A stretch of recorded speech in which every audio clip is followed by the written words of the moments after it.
All right, got a dark one for you.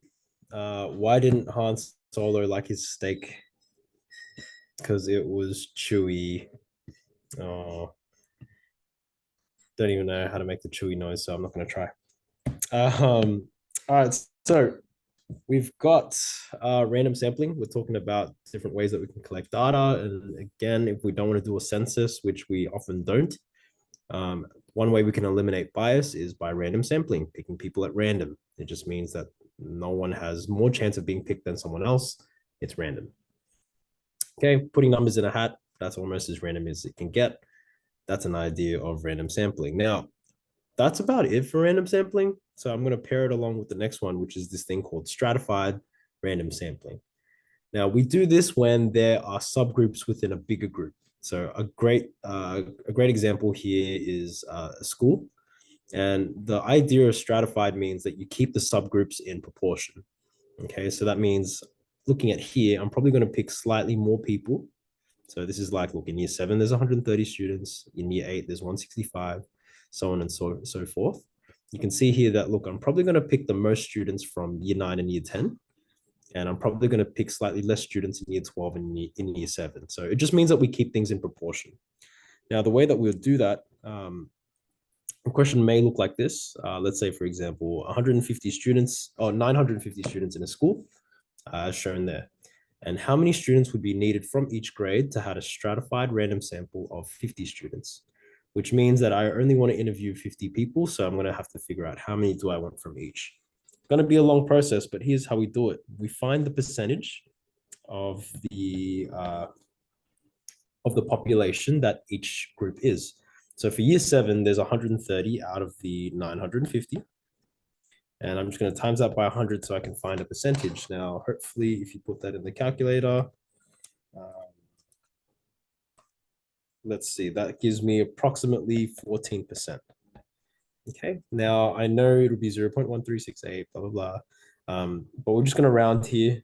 And for this case here, now at this point, what I want to do is now I want to find 14% of the number of people that I want to sample. So in this case, it's going to be 14% of 50. And remember that of in mathematics means multiply. So I go 0.14 times 50. And so it tells me that I need to pick approximately 7 students from year 7. Okay, now I've done it for year 7. Now we have to do that all the way up until year 12. I'm going to speed up that process for you because I've already done this. But at this point, check it out one more time. Okay, so for year 8, now I'm taking 165 students. So this will give me my percentage of students, percentage of people in year 8 as opposed to the bigger group. So it means 17% of this school is year 8, which means I need to take 17% of my 50. Now, I know that's going to give you a weird number, 8.5, but just stick with me.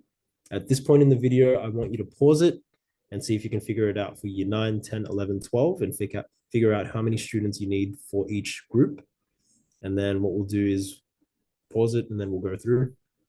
Now, I'm hoping that you paused it. I'm going to guess that half of you, if you're in my class, you probably didn't and you just waited. Shame on you. But for everybody else, this is what your working should look like up until year 12.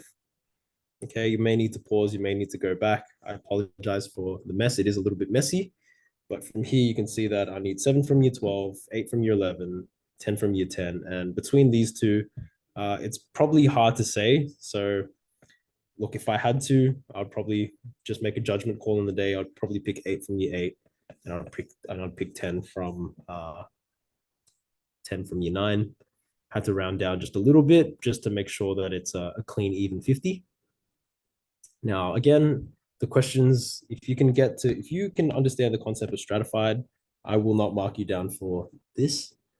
But part of understanding is recognizing I can't interview 8.5 students.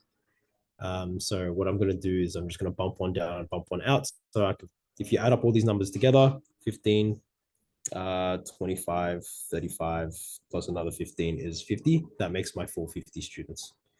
Hopefully that makes sense. And I'll catch you guys in the next one. All right. Bye.